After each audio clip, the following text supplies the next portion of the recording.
Good morning, dear children. Now we are moving to section C of our chapter, that is measurement of time and simple pendulum. Earlier days we were using the pendulum clocks. Have you seen pendulum clocks? Then what is its principle? It is based on the periodic oscillations of the pendulum. In a pendulum clock, actually a compound pendulum is used, but here we are going to study about a simple pendulum. Okay. Now, a simple pendulum consists of a heavy point mass. That is, a heavy body is there. We are calling it as a point mass. Point object or point body means whose size is so small. So, it consists of a heavy point mass which is suspended from a rigid support. Okay, it is hanged from a rigid support using a massless and inextensible string. Massless. We know that all the substances possess mass, isn't it? Mass is the amount of matter contained in a body. So, here it is said that it is hanged using a string, and what is the specialty of the string? A massless and inextensible. That means there is no mass for the string, as well as it is inextensible. That is, it cannot be extended. Okay. So, is it practical? Do we have an object without mass? Then, do we have a string without mass as well as which won't get extended? No. So this definition is actually an ideal case. Okay. Ideal means we can say in equations and definitions, but it is not practical. That is an ideal case. So what I said is the definition for a simple pendulum, and it is actually an ideal case. In practicals or in the actual case, there is mass for the string. The string gets extended a little when a mass is hanged on its bottom. Okay. So all these things will be there in the real case. So we'll check the diagram for a pendulum. I told you we'll be having a rigid support, a strong support, then a string, and on the string we are hanging the pendulum. So it is a heavy mass, heavy point mass. Okay. Normally it will be made up of a metal. So we'll be having a small hook and the string will be tied on that hook. So this actually acts as a simple pendulum. So we are having a heavy mass, and this mass is known as bob, B-O-B. Okay. It is known as bob. So this bob is hanged using a string, and the other end of the string is tied to a rigid support. Clear? So, a simple pendulum consists of a heavy point mass, a small mass. Actually, if it is heavy, means it cannot be a point body. Point body or a point object means it will be too small.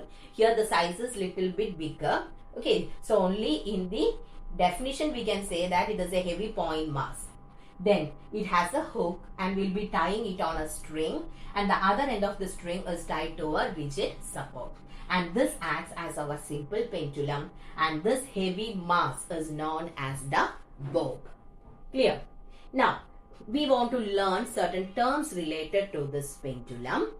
The first one is about the oscillation. We know that there are different types of motion, and a pendulum always undergoes which type of motion? It is oscillatory motion, isn't it? So what do we mean by oscillatory motion? A to and fro motion can be called as an oscillatory motion. That is, it should go to one side and it should come back. When it completes one circle, we will call it as an oscillatory motion, isn't it? So a pendulum undergoes an oscillatory motion, and what is the definition for one oscillation? Or when can you say that one oscillation is completed? Okay, so before moving to that, you should know about certain other terms. Now the pendulum is in its rest position. Okay, it is not moving, it is in its rest position, and this position can be called as the rest position or mean position. Okay, rest position or mean position. Now when you just touch on it, what happens? It undergoes to and fro motion. So let me touch it from this side. So what happens? It moves to this side and it reaches here, and after that what happens? It will come back, isn't it? And it will move to the opposite side, and again this motion will be continuing. Now, these two extreme points can be called as extreme points, okay, extreme position. So, in the case of a pendulum, we can say about two different positions, mean position or the rest position, and the two extremes when it is oscillating, these end positions. After that, it won't go up, it will come back. So, those two points can be called as extreme positions. Okay. Now, we were discussing about oscillation. When can you say that one oscillation is completed? So, first let it go to this side. I have touched it in this direction. So, first it moved to this side. Then what happens? It comes this side. Then it will go to this end. And then again it will come to this side. Then you can say that one oscillation is completed. Okay.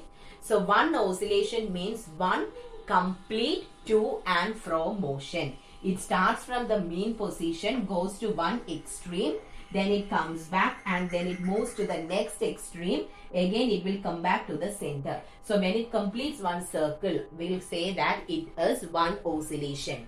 Or we can say that one complete to and fro motion can be called as one oscillation. Is it clear? One complete to and fro motion can be called as one oscillation. Okay. And here, usually they will ask us to draw the simple pendulum and represent one oscillation on it. So how will you represent? First, you have to draw the pendulum, that is bob hanged on a string from a which is supported, which is connected to this or tied on this rigid support. Then the two other positions, extreme positions should be there. After that, from the center to the extreme, then back, it is moving like this. Then it reaches here, and when it reaches back, you can say that one oscillation is completed. Okay. Now, the next thing is about the time period. What do you mean by time period? Time taken to complete one oscillation can be called as time period. So, in order to complete one to and fro motion, how much time is needed? That can be called as time period. It is represented by the letter capital T. Okay.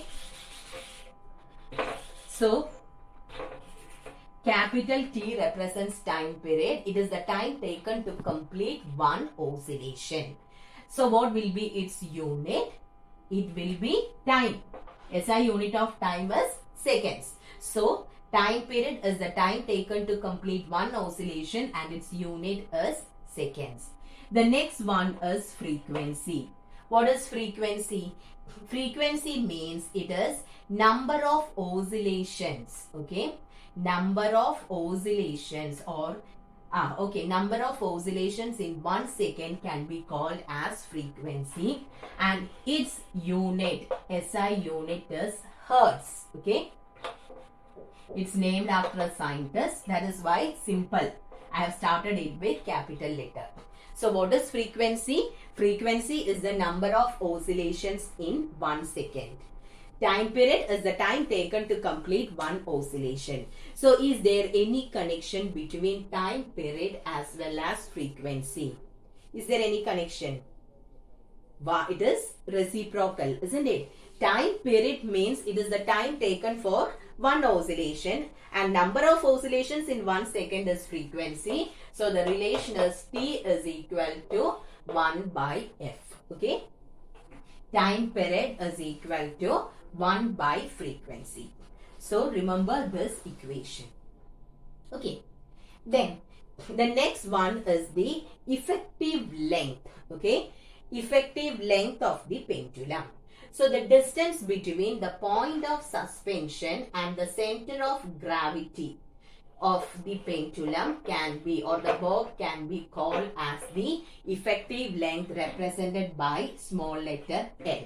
So the length of the pendulum means we will be measuring it from this point, that is point of suspension of the string, till the center of gravity. Do you know what is center of gravity of a body? The point where the entire mass of a body is concentrated, or the point at which a body can be balanced, can be called as center of gravity. So when you are considering a spherical body, the geometric center of that sphere will be the center of gravity of that body. So this distance can be called as the effective length.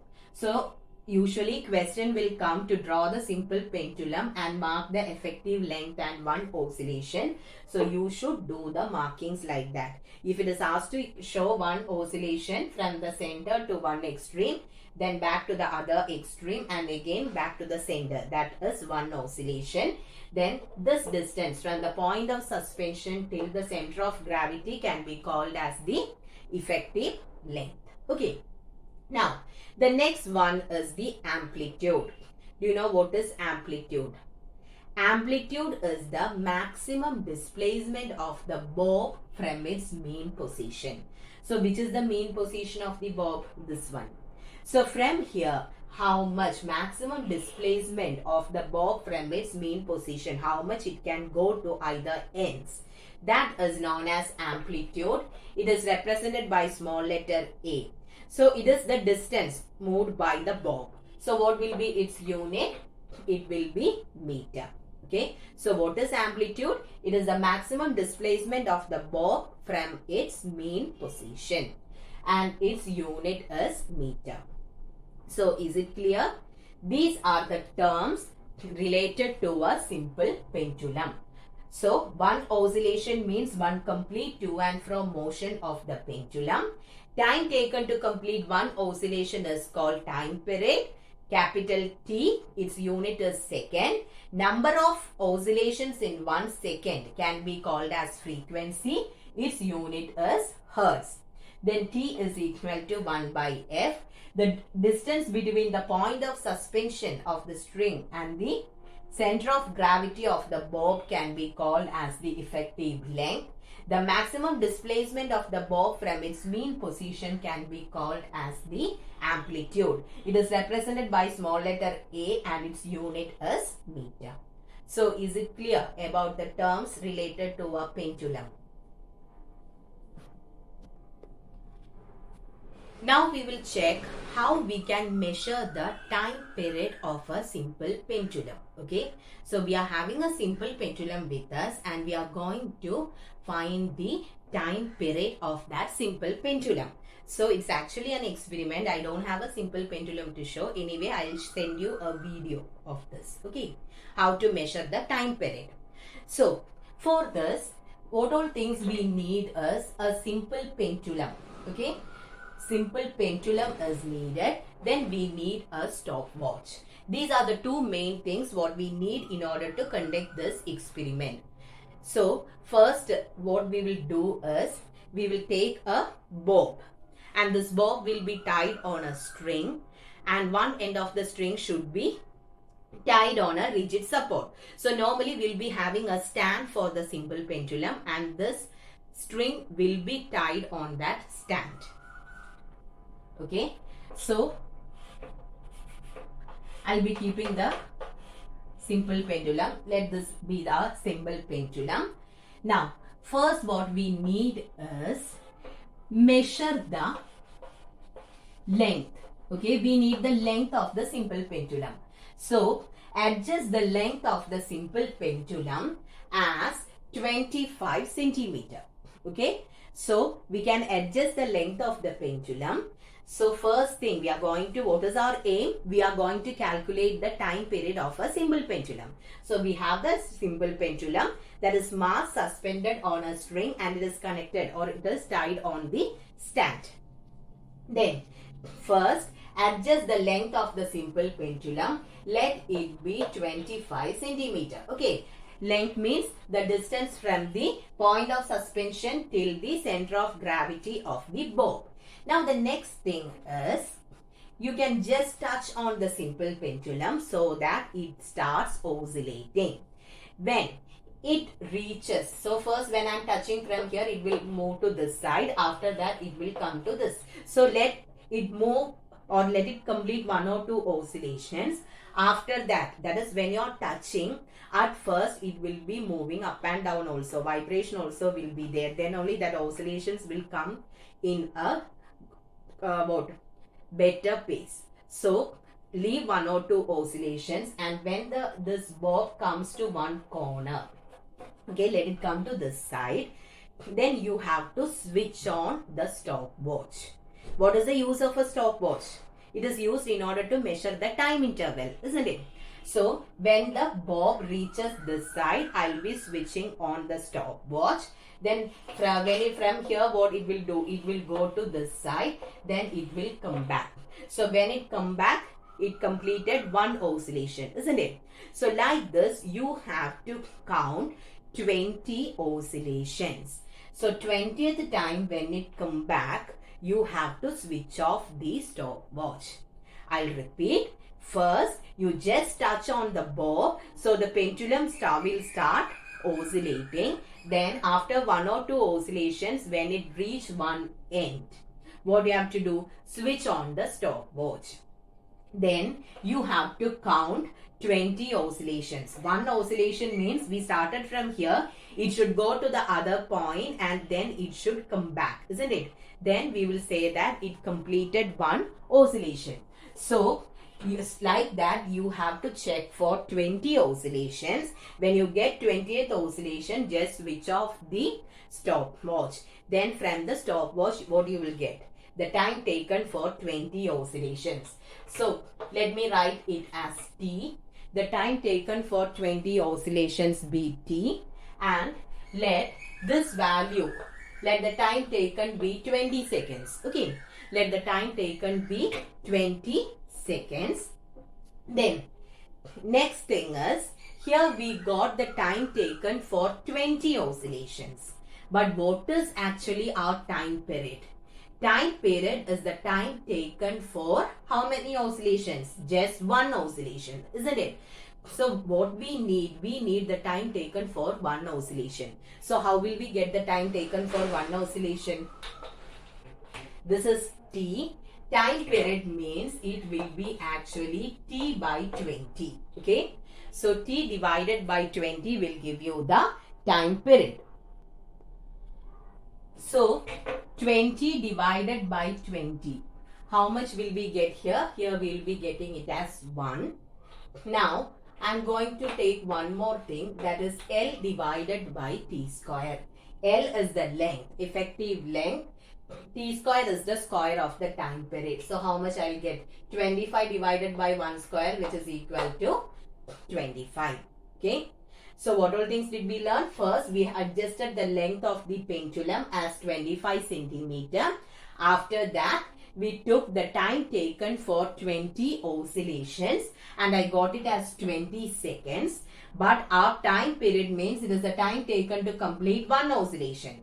For 20 oscillations, we got it as 20. For 1 oscillation, 20 by 20, which is equal to 1. Then I calculated one more thing, that is L by T square. So I got it as 25. Now, repeat the experiment with different lengths. Now it is 25. Now I will make the length as 36. Okay. I'll just extend the string and I'll just tie it by giving the length, effective length as 36 centimeter. Then repeat this process. Okay. So when you are repeating, that means you have to calculate the time taken for 20 oscillations. So in this case, when we are doing, let the value be 24. Okay. Let it take 24 seconds to complete the 20 oscillations when the length is 36 centimeter. Now what is our next thing? 24 divided by 20. 24 divided by 20 is 1.2. Then next is we have to calculate L by T square, that is 36 divided by 1.2 the whole square. So when you do it, here also you will be getting the value as 25. Okay. Then again repeat the experiment with another length. Here I have taken it as 49 centimeter. Then let the number of time taken for 20 oscillations be 28. Then time period will be 1.4. Here also when we take L by T square, you will be getting it as 25. Now, what can you conclude from this? What can you conclude from this? We are increasing the length of the pendulum. Correspondingly, what happens? There is an increase in the time period. But in all the cases, L by T square is a constant, isn't it? There is no direct relation between L and T. L and T there is no relation, but between L and T square there is a relation. In all the cases, L by T square is a constant. That means you can say that T square is proportional to L. What do you mean by proportionality? Proportional means when one increases, correspondingly other also increase. Here we cannot write a direct relation between L and T. They are not directly proportional. L and T square are proportional, or you can write T square. T is proportional to, when you are taking the root, so T is proportional to root L, isn't it? So when you are squaring this, T square is proportional to L. So this is the conclusion from this. Using this experiment, we will be calculating the time period. Then we are calculating L by T square. Why? Because there is a relation connecting time period and effective length. Square of the time period is proportional to the length. So in order to find this, we are doing. Okay. So is it clear? Now we are going to draw a graph connecting L and T square. Okay. So, I am taking length along the x-axis and T square along the y-axis. Okay. So, already we got from the experiment that L, effective length, is directly proportional to the square of the time period. So, when we plot a graph connecting L and T square, what will be the shape of that graph? If two quantities are directly proportional, then the shape of the graph will be a straight line. So, we will be getting a straight line graph when you are considering LT square. Okay, this is known as LT square graph. So, when we are plotting LT square graph, what about the shape of the graph? It will be a straight line. Okay, you will be getting a straight line graph. So, study this graph. This graph is important. So, is it clear? So, using the experiment, we have calculated the time period. Then, there is no direct relation between L and T, but there is a relation between L and T square. L is proportional to T square. So, since L and T square are proportional, when we plot a graph between L and T square, you will be getting a straight line graph. Okay. So, is it clear till this? Thank you, children.